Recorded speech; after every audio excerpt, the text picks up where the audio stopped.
Bonjour à tous. Nous sommes très heureux de vous accueillir sur ce webinaire à propos du grand oral du bac, voilà, où nous allons essayer de vous apporter quelques clés pour aider les lycéens à bien préparer l'épreuve cette année. Donc, il y a peut-être des lycéens parmi vous, également des parents, qui cherchent donc à se renseigner pour anticiper et bénéficier de quelques astuces pour démarrer du bon pied en ce début d'année. Donc, on va avec Élodie Pinel, qui est enseignante, et Stéphane de Freitas, je vais vous présenter les deux intervenants juste après. On va vous présenter un petit peu plus en détail l'épreuve, comment elle se déroule. Voilà, probablement en ce début d'année, vous avez encore eu relativement peu d'informations sur les modalités de cette épreuve qui s'est déroulée pour la première fois donc en juin dernier. Et puis, donc on va voilà, vous donner aussi des clés pour s'organiser à la maison et réussir cette préparation et aider les lycéens à être en confiance le jour J, avec aussi des conseils pratiques et des astuces partagées par nos deux intervenants.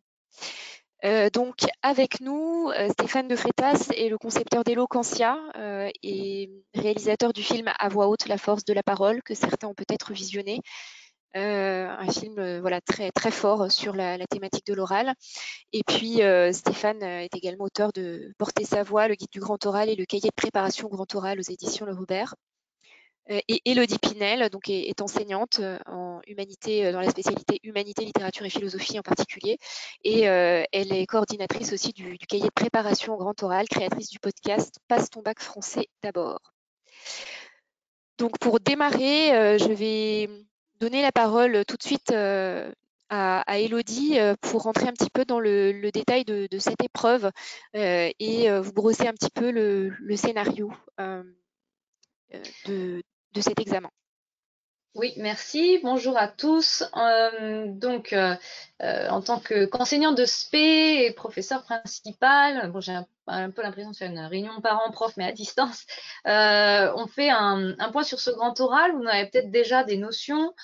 C'est une épreuve nouvelle que nous n'avons pas passée en notre temps, vous le savez. C'est une épreuve un peu déstabilisante parce que elle a un format inédit. Je vous expliquerai d'où vient ce format juste après. On commence par vous la présenter dans sa linéarité, dans sa progression. Alors, ça commence cette épreuve par un temps de préparation, c'est-à-dire que l'élève entre dans la salle, on lui dit quelle est la question parmi les deux questions qu'il a préparées dans l'année qu'il va présenter. Il s'isole et il a 20 minutes pour rassembler ses souvenirs, éventuellement pour produire un support écrit sous forme de schéma, sous forme de plan détaillé par exemple, qui va laisser à disposition de son jury, mais qui ne sera pas noté.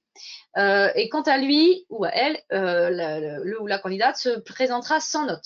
Donc, il faut que ce soit un discours qui soit totalement, non pas récité pour autant, hein, mais totalement libre, en fait. Ensuite vient le passage. Ce passage dure aussi 20 minutes, mais il est rythmé par 3 temps. Le premier temps, c'est un temps d'exposé. L'élève va présenter son exposé seul, donc sans note, debout, devant le jury qui est composé de 2 personnes. Vous avez un jury qui est l'enseignant de l'aspect concerné par la question, et puis vous avez un jury dit naïf, c'est-à-dire un jury d'une autre discipline qui est là pour donner son avis sur la performance oratoire et sur l'intelligibilité du propos comme des réponses ensuite. Le deuxième temps, c'est un temps d'échange avec ce jury. Donc pendant 5 minutes, l'élève parle tout seul. Puis ensuite, le jury l'interroge sur ce qui a été présenté. Donc, y compris dans le détail de l'exposé, hein, les connaissances qui ont été mobilisées par l'élève, le jury est autorisé à y revenir. Le jury peut aussi poser des questions sur le programme du cycle terminal dans cette spé. Le cycle terminal, c'est quoi? C'est la première et la terminale. Donc, l'élève peut être interrogé sur ce qu'il a fait en première. Donc, il est à souhaiter que qu'ils aient bien gardé leur cahier de première ou leur classeur de première qui n'est pas tout jeté. Et puis, il va aussi y avoir des questions parfois un peu plus larges. C'est ce qu'on a eu comme retour d'expérience là par rapport à la première session qui s'est tenue du Grand Oral l'année dernière. Des questions un peu plus larges ou parfois un peu déstabilisantes parce que le jury qui pose des questions, quand c'est le jury naïf, dit naïf, c'est pas mon terme, c'est le terme des inspecteurs, des académies, ce jury peut être amené à avoir un autre angle d'attaque de la question. Exemple, sur le transhumanisme, qui est une problématique abordée en HLP, si on a un prof de sciences ou un prof de NSI, d'informatique numérique, peut-être que l'approche sera différente, complémentaire, mais les questions posée ou pas forcément celle à laquelle l'élève s'attendait. Donc, il faut vraiment avoir un temps de préparation, y compris de cette partie d'entretien. Et puis, dans le troisième temps de ce passage, dans les 20 minutes, donc là, on a eu 5 minutes, puis 10 minutes d'entretien, puis encore 5 minutes. Ces dernières 5 minutes sont consacrées à l'exposé par l'élève de son projet d'orientation et du lien entre ce projet, que ce soit un projet vraiment lié à un métier, lié à un secteur professionnel ou de manière plus large à des études, un profil. Il s'agit de faire le lien entre ce point-là et la question. Et donc là aussi, il va y avoir un échange avec le jury. Si vous voulez tester la manière dont votre enfant ou dont vous-même vous avez compris l'épreuve, on propose aussi un petit bilan, un petit test dans le cahier. Je ne sais pas si on l'avait mis dans la slide suivante, ce petit test avec des questions. Non, on l'a pas mis. Enfin bon, du coup, je vous en réserve la surprise, qui permet de commencer un peu l'année de manière ludique en disant, voilà, est-ce que vous maîtrisez bien le format de l'épreuve?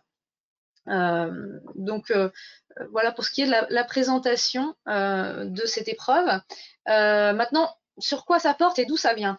Donc, en fait, à l'origine, dans la conception de l'épreuve, il y a un modèle qui est le modèle de certaines grandes écoles, pas toutes, mais des grandes écoles comme celle de la magistrature ou Sciences Po, qui proposent des grands oraux à l'issue de leur cursus et qui sont vraiment des rites initiatiques importants, parfois un peu traumatisants pour certains candidats, mais dont le format ressemble beaucoup en fait au grand oral du bac.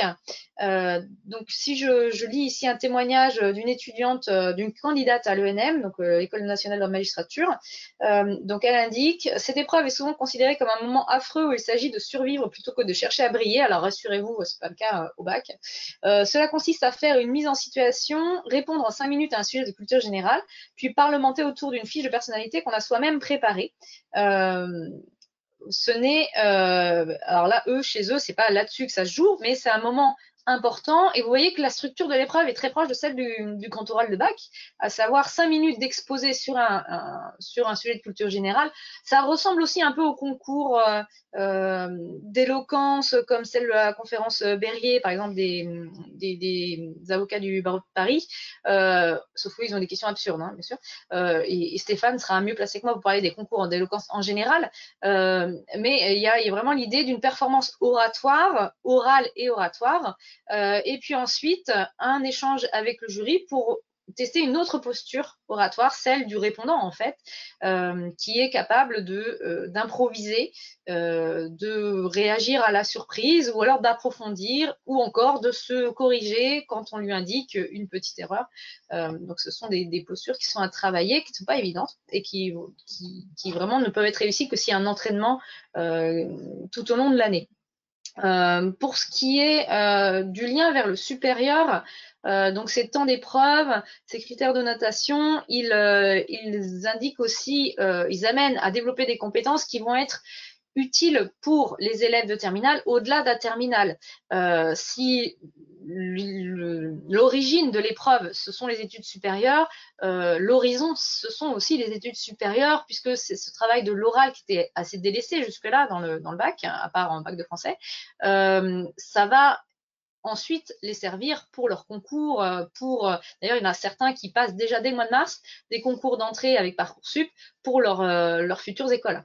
Donc, commencer à travailler l'oral pour le grand oral avec leurs profs de spé tout au long de l'année, ça leur permet aussi d'être un peu plus à l'aise au mois de mars-avril, là, quand il s'agit de passer des oraux pour certaines écoles de communication, de commerce, etc. Donc, voilà ce qu'il en est pour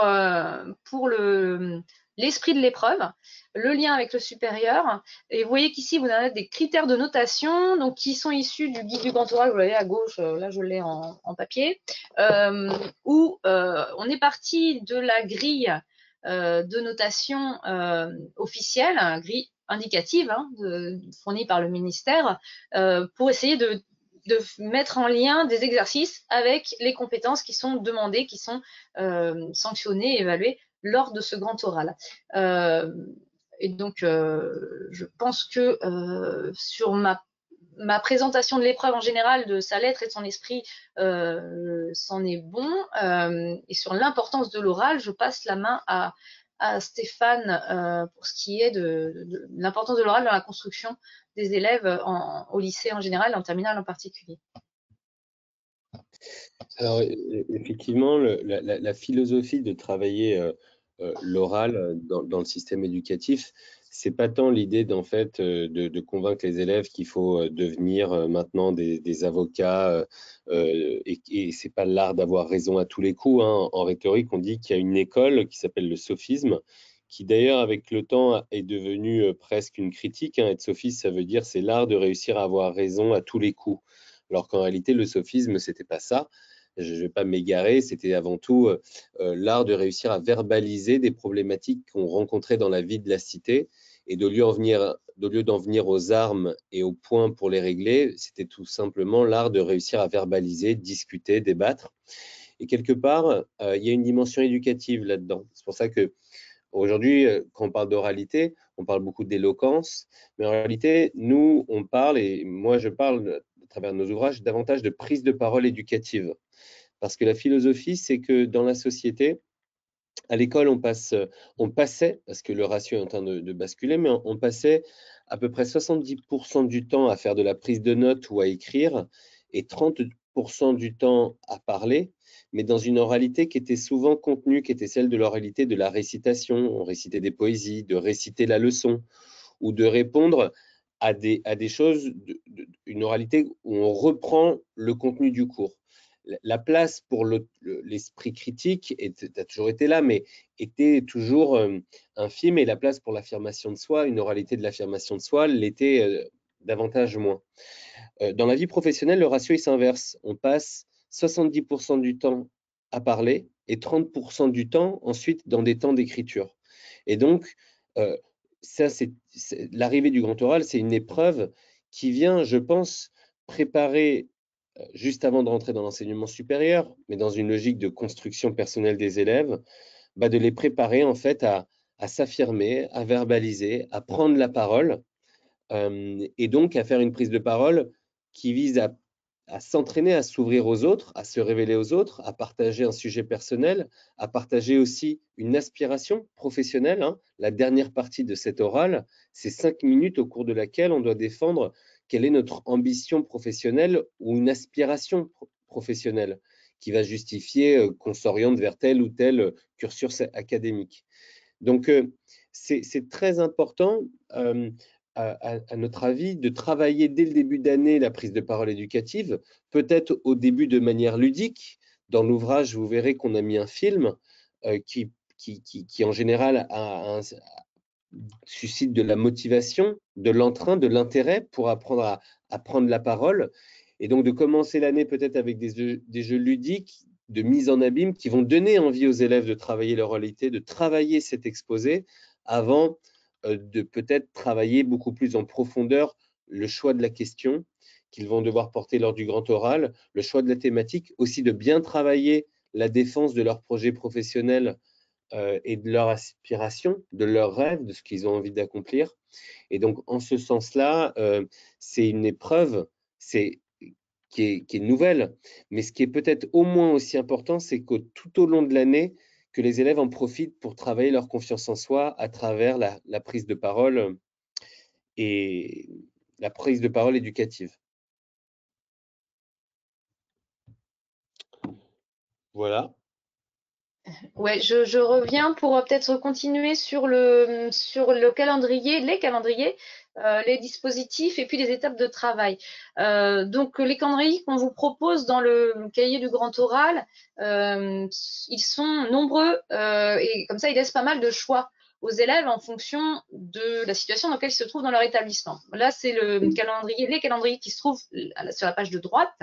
Il y a un premier calendrier qui s'échelonne de septembre au jour J, qui donc est approprié si l'élève commence à travailler cette épreuve avec ses profs de spé dès septembre, dès la rentrée, dès maintenant, qui peut aussi être utile si le cahier est utilisé en autonomie, hein, comme un support parascolaire par un élève qui a envie de faire des exercices tout seul. Alors tout seul plus ou moins, c'est-à-dire que on peut être en tant qu'élève seul à faire les exercices, mais en partenariat, en collaboration avec d'autres élèves, des amis, du même lycée, d'un autre lycée, avec un prof particulier ou avec un parent. Hein. Donc tout ça est possible. Et l'option 2, autre calendrier possible, où l'accent est mis sur l'oral à partir de mars. Alors pourquoi mars? Parce que c'est le mois où se passent les écrits des SP. C'est une manière de s'organiser qui est parfois adoptée par certains professeurs, à savoir se focaliser sur l'épreuve écrite de septembre à mars, et on peut les comprendre dans la mesure où c'est un coefficient 16, ce qui est énorme en fait, hein, les SP, hein, c'est de comparaison, donc la philo c'est 8, le français écrit plus oral ça donne 10, et après en contrôle continu vous avez d'autres coefs encore qui sont aussi inférieurs. Donc on peut comprendre que certains profs préfèrent se focaliser sur l'écrit, néanmoins il est vrai que l'oral c'est quelque chose qui se travaille dans la durée. Et donc, si jamais le prof n'a pas le temps de faire ses exercices oraux, l'élève, lui, peut se saisir du cahier pour s'entraîner, seul ou accompagné, à la maison. Et donc, il va suivre ces étapes-là qui sont redonnées dans le guide du grand oral, hein, donc l'ouvrage dont le cahier est l'application concrète. Donc, il s'agit déjà de comprendre l'épreuve, d'identifier sa situation d'orientation. Donc, ça, j'en arrive aux étapes, de choisir ses questions, de les construire, etc. Donc, le calendrier, il est en ce sens double, il est même triple parce qu'on peut aussi commencer dès la première. On peut commencer dès la première en tant qu'élève parce que, et là, vous voyez, c'est la première étape, l'étape bleue, là, c'est la situation d'orientation. Dès la première, les élèves de première, c'est qu'à le dire, vont être amenés à abandonner une spé. Ils ont dû faire un choix de spé en seconde, bon, ils ont choisi 3 spé, et puis ils en abandonnent une à partir de janvier. Enfin, ils donnent leur choix en janvier, bien sûr, et ils suivent l'aspect jusqu'à la fin de l'année, mais c'est en janvier qu'ils font leur choix, ce qui est très tôt en fait dans l'année. Et s'ils sont un petit peu flottants sur leur situation d'orientation, si jamais les heures d'orientation ne leur permettent pas de dissiper ce doute, il y a une batterie d'exercices dans le guide du grand oral qui est élaboré par des conseillères d'orientation et des intervenants dans les formations d'enseignants, hein, pour essayer d'affiner le choix de l'élève et l'aider à mieux se repérer dans ce qui se projette de lui dans l'avenir. Donc ça, c'est une première étape du travail qui est proposé dans le guide comme dans le cahier et qui peut être faite dès la première. Ensuite, tout ce qui a trait à la question, on est clair, c'est davantage en terminale. Hein. On ne peut pas difficilement commencer à travailler la question en première, à une exception peut-être près, qui est que on a le droit de présenter une question qui porte sur le programme de première, puisque le grand oral porte sur le programme du cycle terminal, c'est-à-dire première et terminale. Bon, néanmoins, je dis ça reste quand même plutôt pertinent pour la terminale. Pourquoi? Vous voyez là, vous avez le schéma, enfin le tableau plutôt première à gauche et terminale à droite. Pourquoi? Parce que il faut être accompagné par le professeur là pour la formulation de la question. C'est très bénéfique de pouvoir faire les exercices du cahier du grand oral seul, mais il faut avoir au moins un regard d'adulte là-dessus, parce que en totale autonomie, il y a des exercices qui vont être plus compliqués que d'autres à faire quand même. On les a pensés davantage comme des supports pédagogiques pour cette partie, la partie 2. Bon, néanmoins, les élèves qui sont pas dans les murs d'un établissement, qui sont hospitalisés, qui sont déscolarisés, ils peuvent s'en saisir et avec profit, évidemment. Et puis, la troisième étape, c'est celle de la recherche documentaire, qui est, elle, un petit peu plus… dont ils ont l'habitude, en général. Hein, ils font des exposés depuis des années. Donc, la recherche documentaire, celle qui permet la construction du contenu, là aussi, il y a une batterie d'exercices pour leur permettre de guider leur recherche documentaire et pour que ce soit pertinent, qu'ils sachent les classer, qu'ils sachent sélectionner les informations. Donc, finalement, c'est une partie qui peut aussi être mobilisée dans d'autres disciplines dès la première, quand il y a un exposé à faire. Cette méthodologie de la recherche documentaire, elle est transposable. Donc, et là, on peut totalement le faire en autonomie. Et la dernière étape, l'étape de l'oralisation, l'entraînement à la performance orale, c'est aussi une partie qu'on peut travailler dès la première et même qu'on conseille de travailler dès la première. Moi, je le fais à titre personnel dans ma classe de HLP dès la première pour pouvoir acquérir des habitudes et développer des automatismes en fait sur cette performance orale. Donc ça, c'est la quatrième étape avec les exercices proposés par Stéphane, qui sont souvent en lien avec le film, pas tous, mais souvent. Et donc là, c'est lui qui en parlera bien sûr beaucoup mieux que moi, qui a déjà évoqué certaines choses tout à l'heure, et qui vont permettre à l'élève en fait de développer sa confiance en lui à l'oral et de prendre goût à l'oral.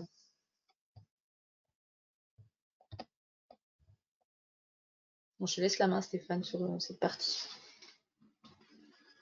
L'idée, merci Élodie. L'idée en ce début d'année, c'est, on est dans la bonne période, c'est de donner envie aux élèves et à vos enfants d'avoir envie de travailler cette faculté qui est la faculté à être à l'aise à l'oral et à bien s'exprimer.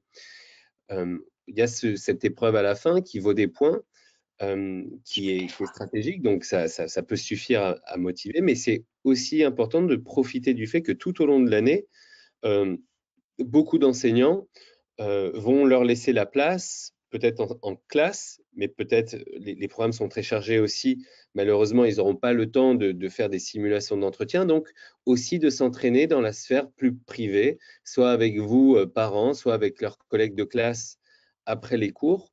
Et donc, il y a une série d'exercices que vous retrouverez dans le film. C'était la philosophie de cet ouvrage, c'était de mettre un film, mon film en l'occurrence, qui a toujours, dans les établissements scolaires où on le diffuse, a toujours réussi à provoquer un intérêt, sinon une motivation, voire même aussi vraiment des dynamiques de groupe dans l'envie de reproduire ce qui est dans le film. Alors, j'imagine que tout le monde ne l'a pas vu, mais c'est un film qui se divise en 2 temps, donc qui s'appelle À voix haute. Et dans la première partie de ce film, il y a une formation à la prise de parole éducative avec des exercices qui invitent les jeunes, par exemple, à partager quel est leur rapport à la parole devant leurs camarades, qui les invite aussi à faire des débats, à s'entraîner à débattre, à discuter. Il y a un débat dans le film qui s'appelle « Pour ou contre la Saint-Valentin ».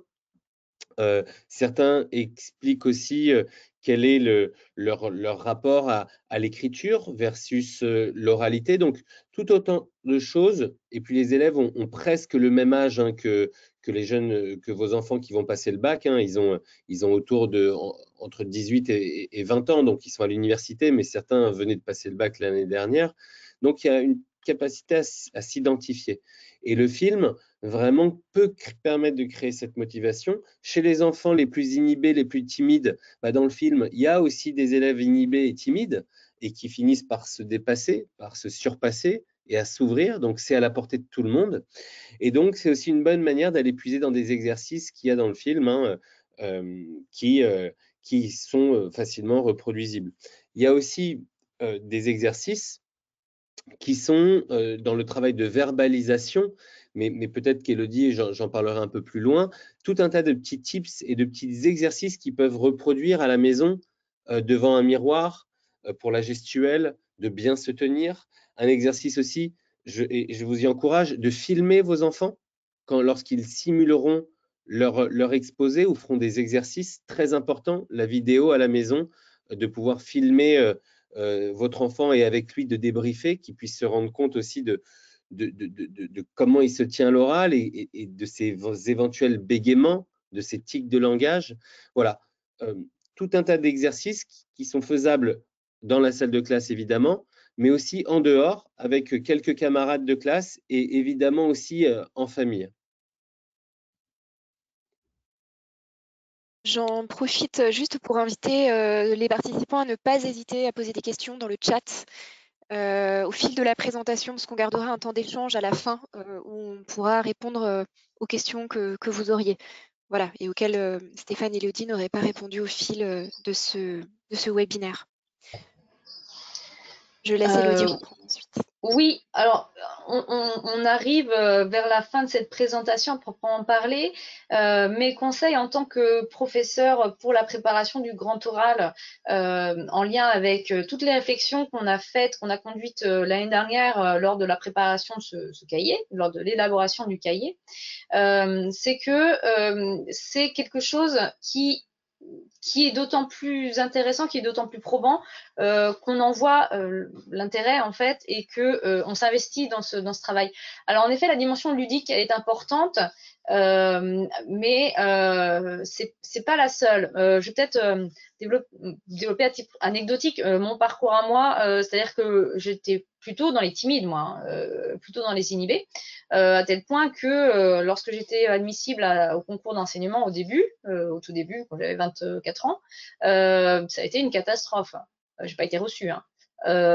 Et il m'a fallu bien du temps, bien des expériences de vie, des expériences professionnelles, par exemple. J'étais libraire à un moment, donc j'étais obligée d'être en contact avec du public en permanence.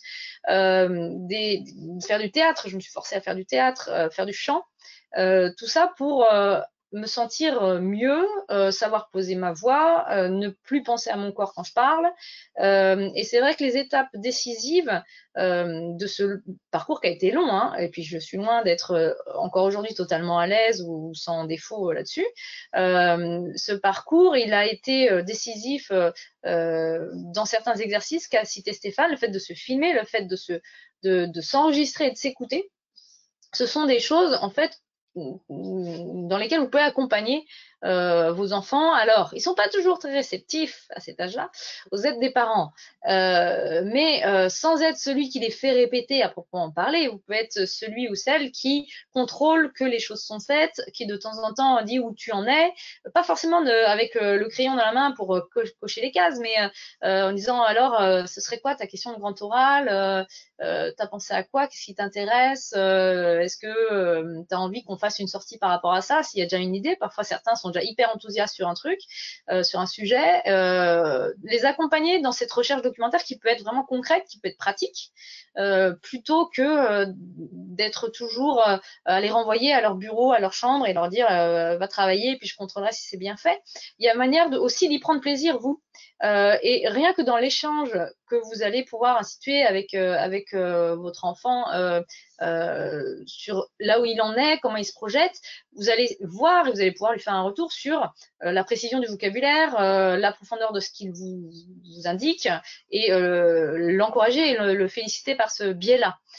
Donc voilà, c'est des petits trucs que je vous conseillerais en tant que prof, aussi en tant que maman. Bon, moi, il n'est pas en terminale, hein, mais qui font que il y a des choses auxquelles on pense pas, qui sont plus dans la manière de vivre, dans la manière d'agir en fait, et qui ont un impact ensuite indirect sur un investissement, une motivation, un soutien, et une capacité à argumenter parce que face à son parent, on a eu l'espace pour argumenter et on a réussi à captiver ses parents et en ce sens-là, on se dit je suis aussi capable de captiver d'autres adultes parce que les jurys ce sont des adultes qui ne l'ont jamais vu.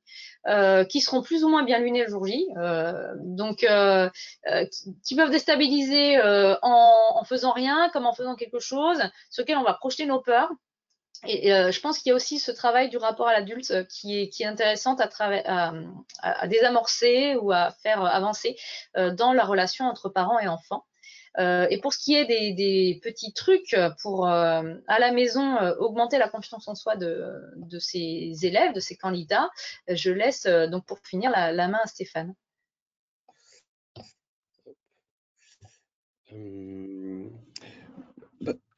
Pardon, Élodie, ça a coupé, j'ai pas très bien Oui, c'est entendu. sur ce qu'ils peuvent faire à la maison pour développer un peu leur confiance en soi. Je crois que c'est le dernier point Oui, qui nous reste à aborder. d'accord.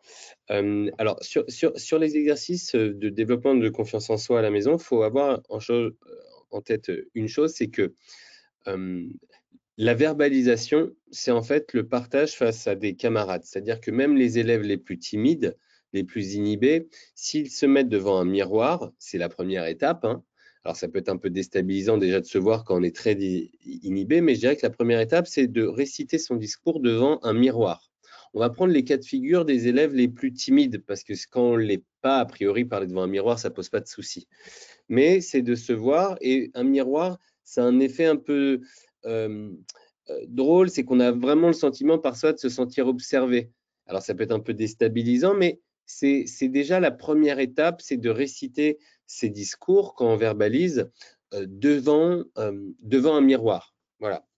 La deuxième étape, c'est devant ses proches et ses parents, évidemment. Et là, j'invite tout le monde quand les élèves vont préparer leur grand oral, à filmer la prestation pour pouvoir ensuite faire du feedback et que votre enfant se voit avec ses défauts, ses points forts, ses points faibles.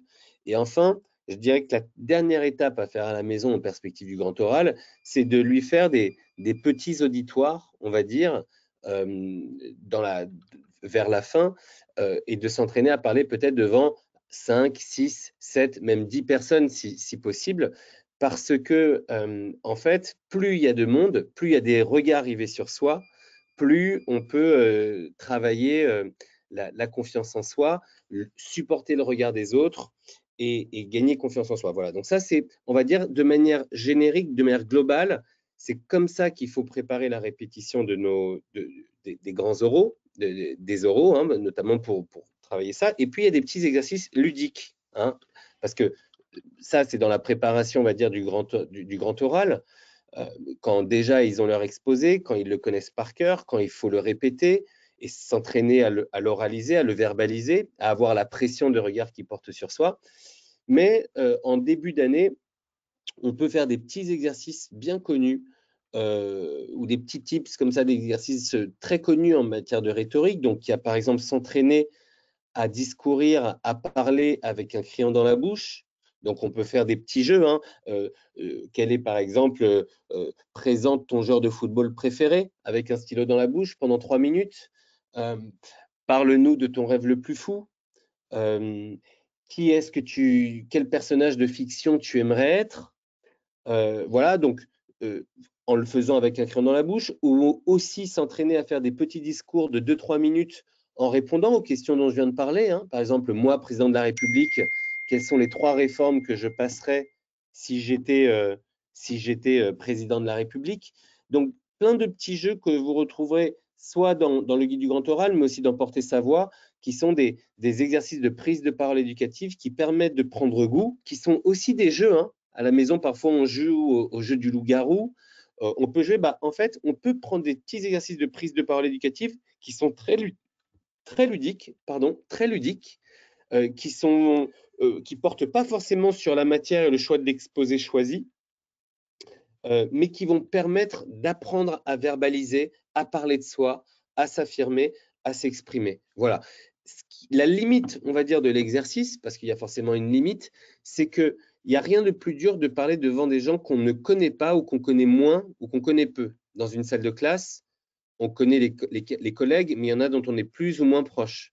Quand on va s'exprimer devant un jury, c'est des gens qu'on ne connaît pas.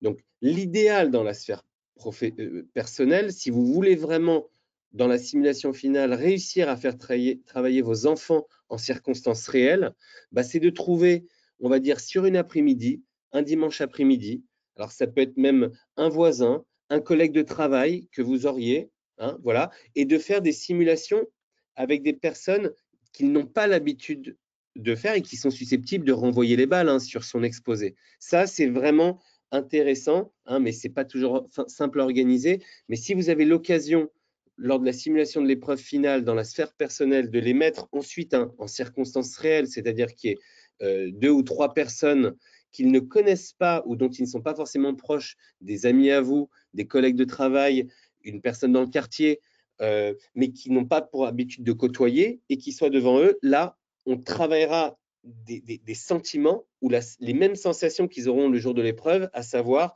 venir parler d'une question, avoir une discussion, un débat, c'est le deuxième temps de cette épreuve avec ces personnes-là, et enfin, le dernier temps, leur partager leur aspiration personnelle et professionnelle.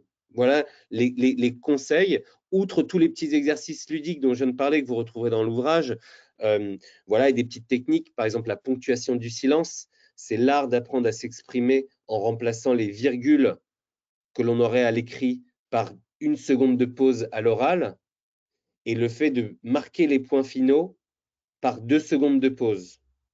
Vous voyez, depuis le début de mon exposé, je parle assez vite, je ne respecte pas forcément la ponctuation du silence, mais d'un coup d'un seul, si je me mets à parler en ponctuation du silence, mes mots résonnent, mon propos devient très intelligible, et si je marque une fin de phrase par 2 secondes de pause, alors je laisse le temps et le soin à chacun de mes arguments de bien résonner dans la tête des personnes qui m'écoutent.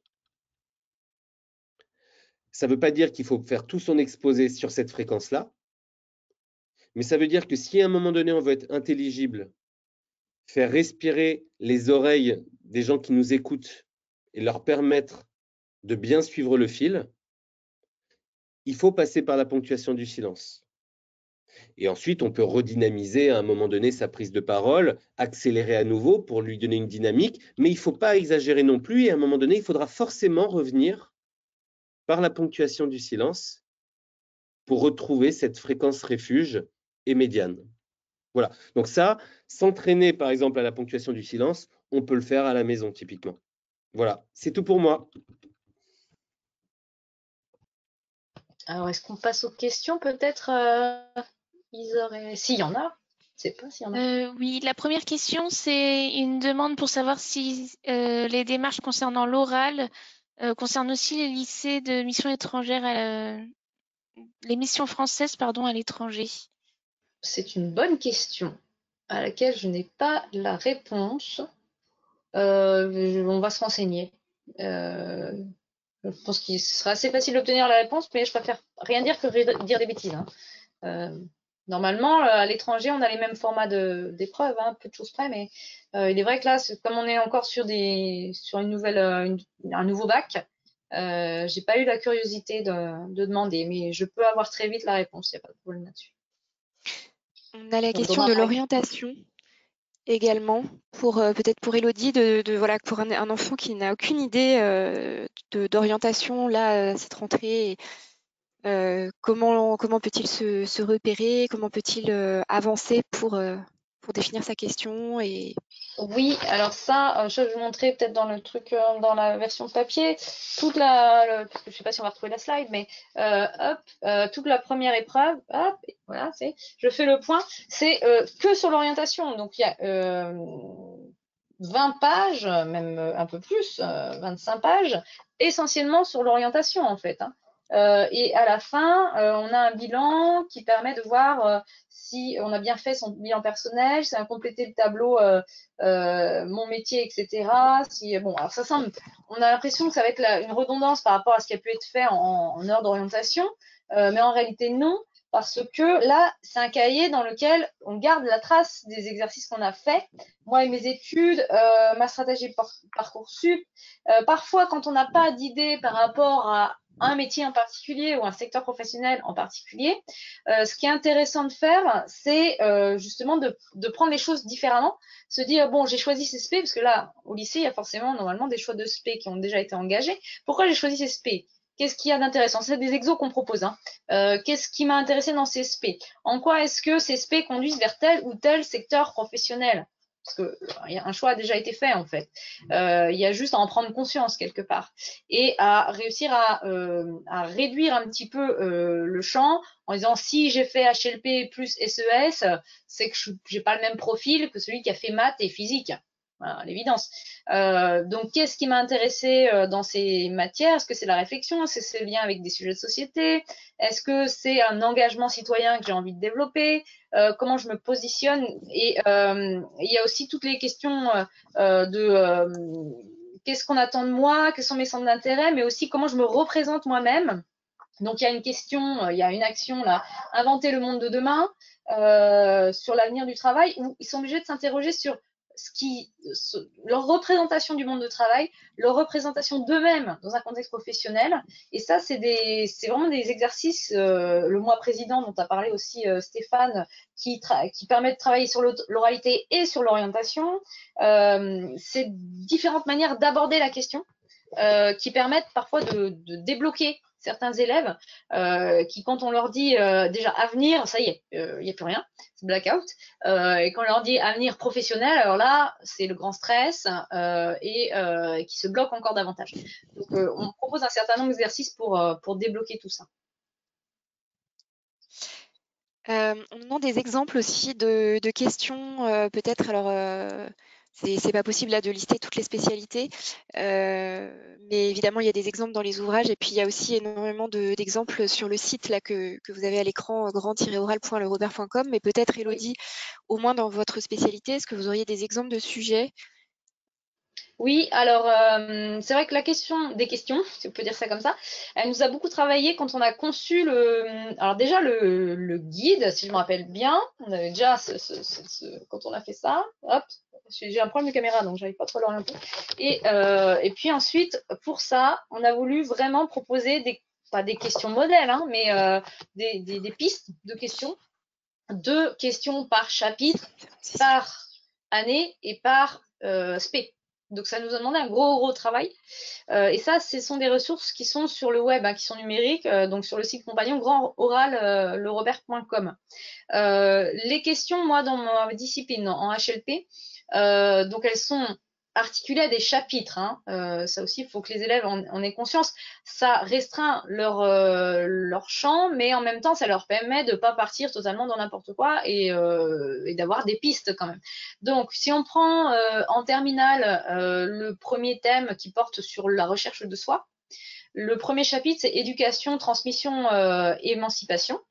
Et donc, à propos de ce chapitre, j'ai pu avoir des élèves l'année dernière qui se destinaient à l'enseignement aussi, il s'avère, et qui ont choisi ce chapitre parce que c'était pertinent par rapport à leur choix d'orientation.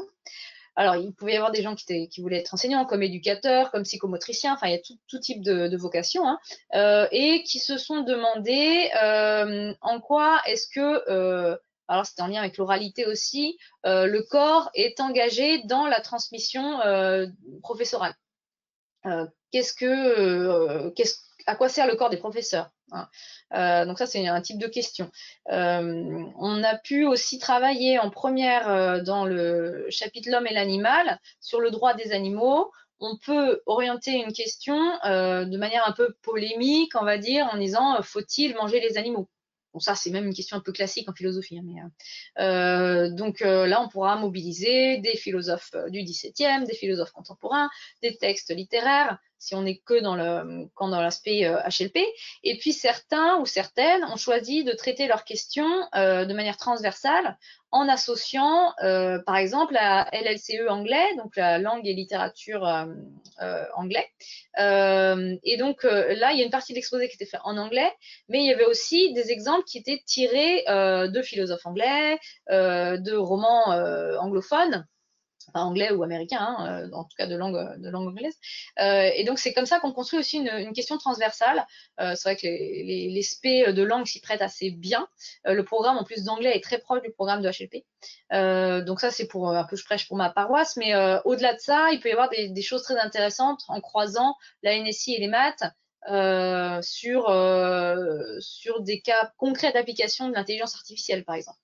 Et quand on a élaboré cette liste de questions, on a intégré aussi le lycée technologique. Hein. Il y a tous les enseignements spécifiques qui, certes, sont orientés autour d'une entreprise, un choix d'entreprise, mais on les a quand même intégrés et on a été chercher beaucoup de professeurs d'enseignements spécifiques en ST2S, en STMG, enfin, toutes les filières qui existent en fait, pour pouvoir proposer aussi des orientations de questionnement en art appliqué la plus large possible.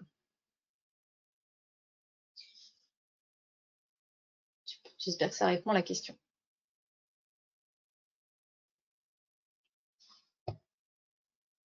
Je pense qu'effectivement, ça répond bien pas mal à la question. Je mets aussi à l'écran des liens. Alors, la présentation va être envoyée à tous les participants à ce webinaire. Donc, vous pourrez récupérer voilà, tous ces liens, bien sûr, pour accéder aux informations sur les ouvrages, les commander, les feuilletages également d'extraits qui sont disponibles sur les deux livres, donc le cahier de préparation grand oral et le guide du grand oral, voilà, à partir desquels vous avez pu donner voilà, quelques clés d'entrée vers cette épreuve. Alors, je vois la question traitée doit-elle... Il y a une dernière question là qui... la question traitée doit-elle obligatoirement être en lien avec le projet d'orientation? Alors, oui et non, c'est-à-dire que oui, parce qu'il va y avoir une partie, les 5 dernières minutes là, où il faut que l'élève présente son projet d'orientation et le lien, justement, avec la question.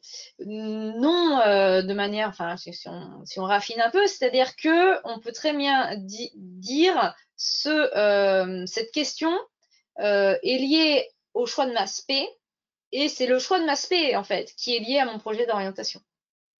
Parce que parfois, on a des projets d'orientation dont on va difficilement réussir à tirer une question en lien avec le programme.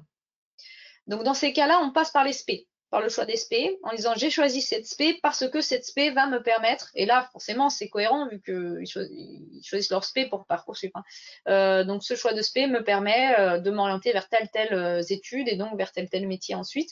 Et donc, de dévier un petit peu. Il ne faut pas que la question soit directement dérivée d'un métier spécifique. Non. Alors, juste pour compléter sur ce point, il y a cependant dans l'hypothèse, il y a toujours des élèves. Moi, je dirais qu'il y a 3 scénarios. Il y a les élèves à ce stade-là, à 18 ans, qui ne savent pas du tout ce qu'ils veulent faire comme métier derrière. Je dirais que c'est la grosse majorité. Il y a ceux qui ont déjà quand même un secteur d'activité. Hein. Je ne pars pas d'un cursus académique parce qu'à ce stade-là de l'année, tout le monde a déjà dû faire ses choix d'orientation.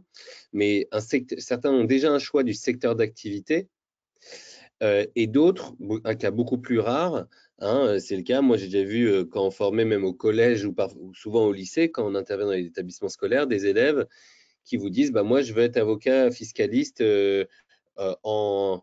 dans le secteur, dans le domaine de l'audiovisuel ou de la production de cinéma. » Enfin, voilà, bref, ça existe. Et c'est quelque part, dans ce cas-là, c'est une aubaine, hein, parce que tout au long de l'année, on leur permet de travailler soit un sujet qui est dérivé d'une de leurs matières de spécialité qu'ils ont déjà choisi, qu'on leur permet de choisir une question qui va être peut-être orientée, qui peut leur être utile d'ailleurs par rapport à ce rêve projet professionnel, parce que tout au long de l'année, ils vont devoir se documenter sur ce sujet, qui plus est, qui les passionne en plus. Donc le travail deviendra un plaisir et qui leur permet de venir présenter, lorsqu'ils viendront présenter leur projet personnel et leur aspiration professionnelle, en fait, ils incarneront leur sujet parce que c'est vraiment ce qu'ils rêvent de faire. Bon, ça, c'est un cas plus rare. Sur le cas déjà de ceux qui aspirent à un secteur d'activité, ça peut être travailler, par exemple, dans les énergies renouvelables. C'est un vaste sujet, hein, parce qu'il y a les éoliennes, il y a les éoliennes, il y a les hydrogènes, il y a tout un tas de domaines en réalité. Et les énergies renouvelables, ça peut être aussi très bien dans le domaine de l'agriculture. Travailler, en tout cas les objectifs de développement durable, ça touche à différents sujets, mais ils peuvent avoir une volonté et à partir de ça, on peut travailler. Et pour celles et ceux qui sont en général à cet âge-là, dans ce cas-là, peut-être une majorité, eh bien c'est l'occasion de s'interroger, puisqu'ils vont devoir choisir, et c'est là tout l'intérêt de commencer le début d'année, ils vont devoir choisir une filière, Ils vont devoir faire des choix d'orientation scolaire après. Et quand on commence dès le mois de septembre à s'interroger sur, en tout cas, un secteur d'activité, eh ben, ça peut permettre justement non seulement de faire coup double, de bien s'orienter et de choisir un sujet qui est cohérent avec ce qu'on veut faire. Donc voilà pour le lien entre la question et l'aspiration professionnelle. C'est toujours mieux si les deux sont liés, parce que ça veut dire que tout au long de l'année, l'un va renvoyer vers l'autre et que ça sera aussi du plaisir, ou en tout cas, ils s'intéresseront à des actualités, à des sujets, à de la culture générale aussi, qui sera aussi périphérique à la question, et que lors de l'entretien, il faut avoir en tête, il y a 5 minutes d'exposé, mais il y a aussi 10 minutes de questions-réponses, de questions qui vont être portées sur des questions qui peuvent être liées à la présentation, mais qui peuvent être aussi liées à des questions qui sont plus périphériques. Donc voilà, dans l'idéal, vaut mieux que ce soit lié, mais si ce n'est pas possible, ce n'est pas la mort non plus. Super. Eh ben, écoutez, on arrive au bout du temps de ce webinaire. On espère qu'on a donné des clés pour pouvoir bien démarrer l'année du bon pied là en prévision de l'épreuve qui attend les lycéens à la fin de cette année scolaire. Bien évidemment, vous pouvez toujours aussi nous envoyer des questions à webinaire@lerobert.com si d'aventure il y a des questionnements encore auxquels nous n'aurions pas répondu. Et puis, je vous rappelle donc les ouvrages à partir desquels nos auteurs ont pu répondre là à vos questions et vous apporter des éclairages. Donc, on a le guide du grand oral, le cahier de préparation au grand oral, le film Porter sa voix et la pédagogie de référence sur l'oral Porter sa voix par Stéphane de Freitas. Voilà, bah écoutez, on vous remercie beaucoup d'avoir assisté à ce webinaire et puis on enverra à tout le monde de la retransmission et les supports demain ou après-demain. Voilà, donc, ne vous inquiétez pas si vous n'avez rien demain, ça arrivera avant la fin de la semaine. Voilà, et bien merci à tous et au revoir, à bientôt. Bonne chance pour cette année. Au revoir. Merci Stéphane, merci Elodie. De rien.